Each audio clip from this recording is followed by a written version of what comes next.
ជ្រាបសួរខ្ញុំឈ្មោះផៃណាលីនខ្ញុំមានអាយុ19ឆ្នាំខ្ញុំ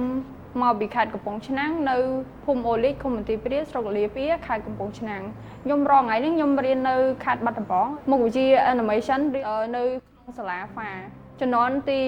11ហើយរៀនឆ្នាំទី2ខ្ញុំចាប់ផ្ដើមស្រឡាញ់សិល្បៈតាំងពីខ្ញុំនៅក្មេងខ្ញុំរៀននៅថ្នាក់ទី2ខ្ញុំចាប់ផ្ដើមដឹងថាខ្លួនឯងស្រឡាញ់សិល្បៈហ្មងប៉ុន្តែអ្នកខាត់របស់ខ្ញុំហ្នឹងគឺគេអត់សូវមានអ្នកណាចូលចិត្តអាផ្នែកបែបគំនូរបែបអីអញ្ចឹងទេនឹងមិនងាយនឹងរកការងារធ្វើហើយនឹងមិនសូវរីកចម្រើនខ្ញុំស្គាល់សាលា FA នៅពេលដែលខ្ញុំចាប់ផ្ដើមរៀនចប់ពីថ្នាក់ទី12មកខ្ញុំចាប់ផ្ដើមរកសាលារៀនដែលតាក់ទងជាមួយនឹងមុខវិជ្ជាផ្នែក Animation ហ្នឹងខ្ញុំបាន research នៅក្នុង Facebook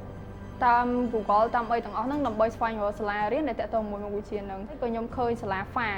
ដែលគាត់បរៀនតាក់ទងជាមួយនឹងសិល្បៈមានច្រើនជំនាញគ្រប់ជំនាញហើយទៅខ្ញុំឃើញនៅក្នុងហ្នឹងមានគាត់បរៀនមុខវិជ្ជា Animation Graphic Design ហើយនិង Visual Art ចឹងហើយក៏ខ្ញុំដាក់ពាក្យចូលមករៀននៅក្នុងសាលា FA ត្មងចំណាប់អារម្មណ៍របស់ខ្ញុំនៅពេលដែលខ្ញុំចូលមករៀននៅក្នុងសាលា FA ដំបូងមកខ្ញុំមកដល់គឺប្លែកទាំងអស់ហ្មងខុសពីការគិតរបស់ខ្ញុំហើយវាធ្វើឲ្យខ្ញុំបដូរការគិតពីកែបក្នុងដងមកកាន់ពិភពមួយដែលធំធេងជាងមុនហើយជួបជាមួយនឹងមនុស្សជាច្រើនបើកចិត្តក្នុងការនិយាយហ៊ាននិយាយស្ដីច្រើនហើយដូចខ្ញុំអញ្ចឹងអត់ធ្លាប់មានមិត្តភ័ក្តិពីមុនមកទេហើយក៏ពេលមកដល់នៅក្នុងសាលាហ្នឹងទៅពេលដំបូងគឺអត់សូវហ៊ាននិយាយហ៊ានតាក់ទងជាអ្នកដទៃ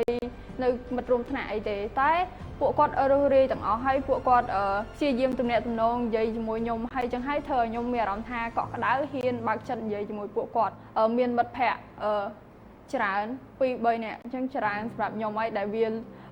ក្រនបើជាងពេលខ្ញុំពីមុនគឺអត់មានសម្រាប់ខ្ញុំពេលដែលជួបណាលីនលើកដំបូងគឺមនុស្សគាត់ស្ងាត់អត់សូវមានមិត្តភ័ក្តិរាប់ដោយសារតែគាត់ជាមនុស្សបែបដែលថាតាមខ្ញុំគិតទៅគឺមនុស្ស introvert ប៉ុន្តែមនុស្សគាត់ព្យាយាមមានតំណែងជាមួយនឹងមិត្តភ័ក្តិនៅក្នុងរួមថ្នាក់ដើម្បីយល់ដឹងពីគំនូរផ្សេងដែលគាត់មិនយល់ឬក៏អ្វីផ្សេងចឹងទៅហើយគាត់គឺជាមនុស្សម្នាក់ដែលពូកែតាមដែលខ្ញុំមើលកលៈទេសៈរបស់គាត់ទៅគឺគាត់គឺជាមនុស្សដែលពូកែគូរូបចូលចិត្តគូអ្វីដែលខ្លួនឯងស្រឡាញ់ហើយគាត់ជាមនុស្សម្នាក់ដែលលេចធ្លោជាងគេនៅក្នុងថ្នាក់នេះព្រោះអីគាត់មានភាពយូនីកបែបជារបស់គាត់អញ្ចឹងគឺគាត់និយាយថាអាចជាមនុស្សម្នាក់ដែលធ្វើអ្វីជាខ្លួនឯងស្រឡាញ់អ្វីដែលជាខ្លួនឯងនិយាយទៅគឺខ្ញុំមានតែប៉ុណ្្នឹងឯងអត់មានច្រើនទៅពេលដែលខ្ញុំសិក្សានៅសាលា FA អស់រយៈពេល1ឆ្នាំជាងនឹងមកខ្ញុំមានការអភិវឌ្ឍច្រើនឥឡូវហ្នឹងអាចដឹងពីរបៀបនៃការគូហើយយើងគូមកងាយហើយនឹងត្រូវជាងមុនហើយយើងយល់ពីដំណើរនៃការគូនីមួយៗហ្នឹងហើយវាមានគំនិតច្នៃប្រឌិតច្រើនជាងមុនខ្ញុំបានបង្កើតវាឡើងមកហ្នឹង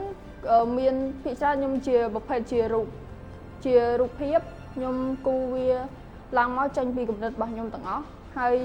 អីដែលខ្ញុំចូលចិត្តហ្នឹងខ្ញុំចូលចិត្តបែប fantasy បែបសម័យរូបបែបផ្សងព្រេងអីចឹងហើយធ្វើឲ្យខ្ញុំមានគំនិតច្រើននៅក្នុងហ្នឹងដែលបញ្ចេញពីអារម្មណ៍របស់ខ្ញុំតាមរូបហ្នឹងឲ្យគេឃើញថាខ្ញុំជាមនុស្សបែបម៉េចខ្ញុំចូលចិត្តបែបម៉េចហើយហ៊ានបញ្ចេញវាតាមរូបហ្នឹងឲ្យអ្នកដទៃបានឃើញឆេងខ្លួនឯងទៅតាមអីដែលខ្លួនឯងស្រឡាញ់ហ៊ានបើកបង្ហាញ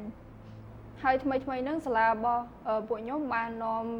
សិស្សជំនាន់ខ្ញុំហ្នឹងទៅទស្សនកិច្ចនៅខេត្តសៀមរាបហើយខ្ញុំពិតជាមានអារម្មណ៍ថាប្លែកខ្លាំងដោយសារគាត់នាំទៅ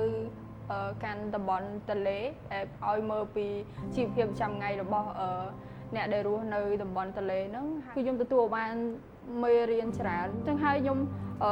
ដល់ពេលគូហ្នឹងវាអត់ងាយទេដោយសារយើងត្រូវគូភ្លាមយើងមើលភ្លាមគូភ្លាមចឹងហើយ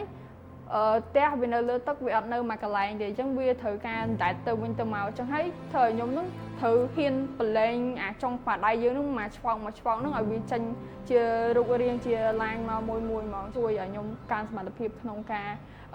បដោតមើលហ្នឹងហើយនឹងការគូរបស់ខ្ញុំទម្លាប់ចាំថ្ងៃរបស់ខ្ញុំនៅពេលដែលខ្ញុំមកដល់សាលា FA ហ្នឹងរងថ្ងៃហ្នឹងខ្ញុំរស់នៅក្នុងបន្ទប់ជួលរបស់សាលាដែលគាត់បានជួលឲ្យហ្នឹងមានសមាជិកចំនួន3នាក់ក្នុងបន្ទប់ហ្នឹងហើយខ្ញុំចេញពីកន្លែងស្នាក់នៅហ្នឹងនៅពេលព្រលឹមត្រូវចូលរៀននៅម៉ោង 7 កន្លះដើម្បីខ្ញុំមកញ៉ាំអាហារដោយខ្លួនឯងនៅកន្លែងញ៉ាំអីយើងត្រូវចូលរៀននៅម៉ោង 8 ហើយនៅពេលដែលខ្ញុំរៀននៅក្នុងថ្នាក់ជួបជុំជាមួយនឹងសិស្សនៅក្នុងថ្នាក់នឹងហើយខ្ញុំចេញពីរៀននៅពេលថ្ងៃត្រង់នឹងតខ្ញុំញ៉ាំអាហារនៅសាលាជួបជុំជាមួយនឹងសិស្សដែលមានអាហារូបករណ៍ដែលបានញ៉ាំបាយនៅសាលានឹងជុំគ្នាទាំងអស់ជាមួយនឹងពួកគាត់ហើយបន្តមកទៀតខ្ញុំចេញពីកន្លែងញ៉ាំអាហារជុំគ្នាជាមួយនឹង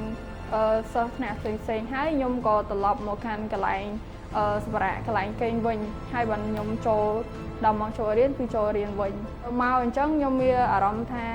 រៀងនឹកផ្ទះដែរដោយសារវានៅឆ្ងាយដោយសារយើងអត់ធ្លាប់ចេញទៅណាទៅណីសោះទៅពេលត្រូវចាក់ចេញមកឆ្ងាយពីផ្ទះតែខ្លួនឯងរស់នៅនឹងដបង